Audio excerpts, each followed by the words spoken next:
ദശകം 89. ഭൃഗാസുര കഥയും ഭൃഗുപരീക്ഷണവും. രമാ ജാനേ ജാനേ. രമ ലക്ഷ്മീദേവി, ജാനി ഭർത്താവ്, ലക്ഷ്മിയുടെ ഭർത്താവ്. അതിൻ്റെ സംബോധനയാണ് രമാ ജാനേ. ലക്ഷ്മി വല്ലഭ, ഐശ്വര്യദേവതയായ ലക്ഷ്മിയുടെ വല്ലഭൻ. അപ്പോൾ എന്തെല്ലാം ഐശ്വര്യം വേണോ അതെല്ലാം ഭഗവാൻ എപ്പോഴും ഉള്ളതാണ്. തൻ്റെ ഭാര്യയുടെ കയ്യിലുള്ളതല്ലേ. അഹം ജാനേ, ഞാൻ അറിയുന്നു. യദിഹ തവ ഭക്തേഷു വിഭവോ ന സമ്പദ്യ സദ്യ. അങ്ങയുടെ ഭക്തന്മാരിൽ ഐശ്വര്യം ഉണ്ടാവുക എന്നുള്ളത് പെട്ടെന്ന് കൊടുക്കാറില്ല ഭഗവാൻ. അതാണ്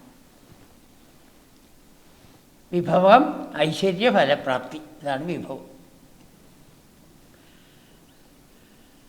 ഭഗവാന്റെ ഭക്തന്മാർക്ക് അങ്ങനെയാണ്.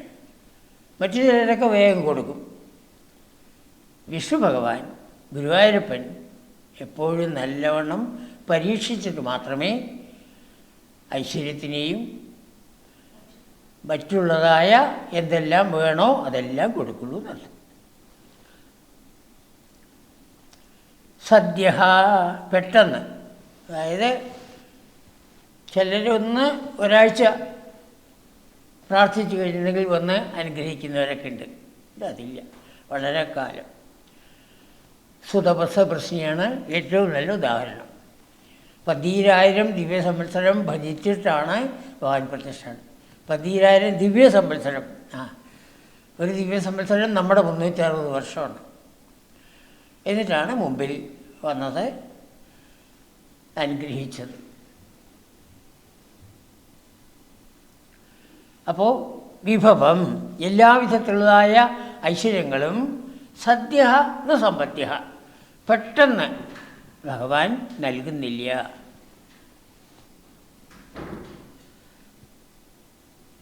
എന്താ അതിന് കാരണം? അതാണ് തത് ഇഹ. അതിന് കാരണം മതകൃത്വാദ് അശമിനാം. അശമിനാം, ശമം ഇല്ലാത്തവർക്ക്, മനോനിയന്ത്രണം ഇല്ലാത്തവർക്ക്. ഈ മാർഗത്തിൽ വരുന്നവർ ആദ്യം നേടേണ്ടത് മനോനിയന്ത്രണമാണ്. സാധന ചതുഷ്ടയ സമ്പത്തി എന്ന് പറയും. വിവേകം, വൈരാഗ്യം, പിന്നെയോ ശമാധിശർക്ക സമ്പത്തി, മുമുക്ഷുത്വം. ഈ 4 നമ്മൾ നേടേണ്ടത്. അതിൽ ശമം പ്രധാനപ്പെട്ടാണ്. മനോനിയന്ത്രണം. ശമം, ദമം, ഉപരമ, ദീക്ഷ, ശ്രദ്ധ, സമാധാനം. മനോനിയന്ത്രണം മാത്രം ഉണ്ടായപ്പോലെ ഇന്ദ്രിയ നിയന്ത്രണം വേണം. മനസ്സിനെ അമ്മയായിട്ടും ഇന്ദ്രിയങ്ങളെ കുട്ടികളായിട്ടുമാണ്. അമ്മ ഒതുങ്ങിയിരുന്നു, കുട്ടികൾ തോന്നിയ പോലെ പോയാലോ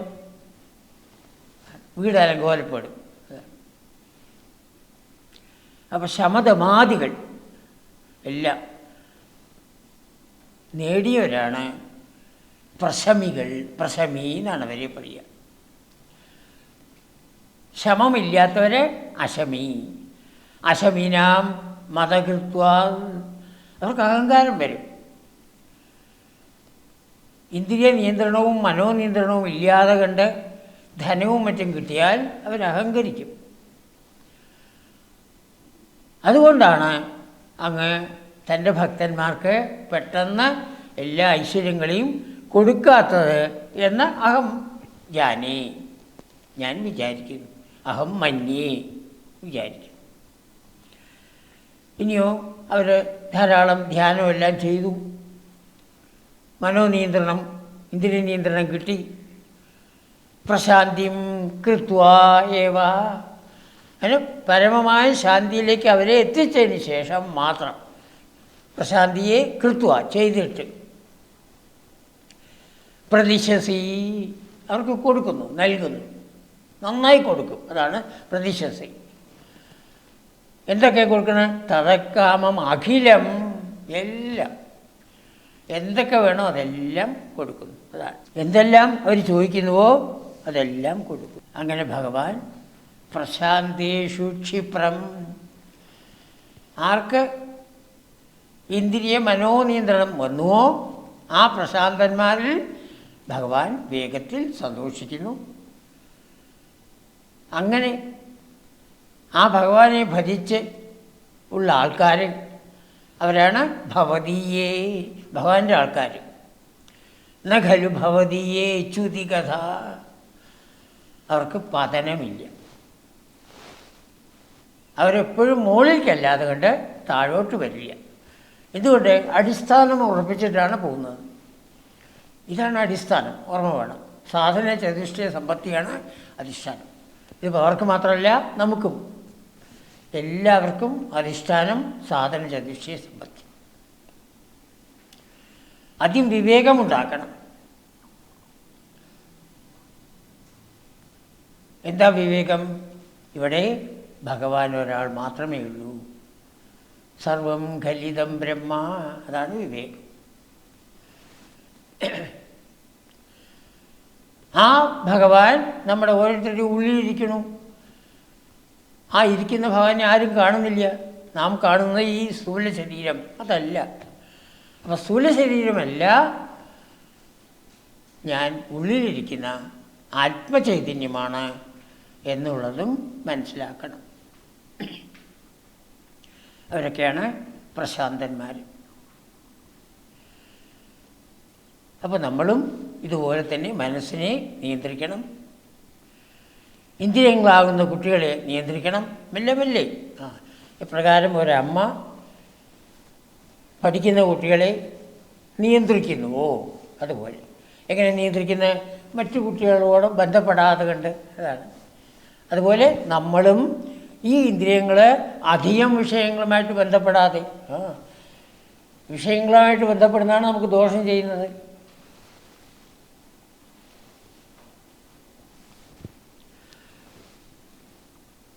അങ്ങനെ പ്രശാന്തി ആര് നേടുന്നുവോ ആ പ്രശാന്തി നേടിയവരിൽ പ്രശാന്തേഷു ക്ഷിപ്രം പ്രതിശസി, വേഗത്തിൽ ഭഗവാൻ നൽകുന്നു അവർക്ക് നച്യുതി കഥ, പതനമുണ്ടായി എന്നൊരിക്കലുമില്ല. ഇല്ലല്ലോ ഖലു, ഇല്ലല്ലോ. ഭാഗവത കഥകളെല്ലാം എടുത്ത് നോക്കിയാൽ നമുക്കത് കാണാൻ സാധിക്കും. അപ്പോൾ ഭവതീയന്മാർ എന്ന് പറയുന്നത് ഭഗവാനെ ഭജിക്കുന്നവർ, അവരാണ് ഭവതീയന്മാർ.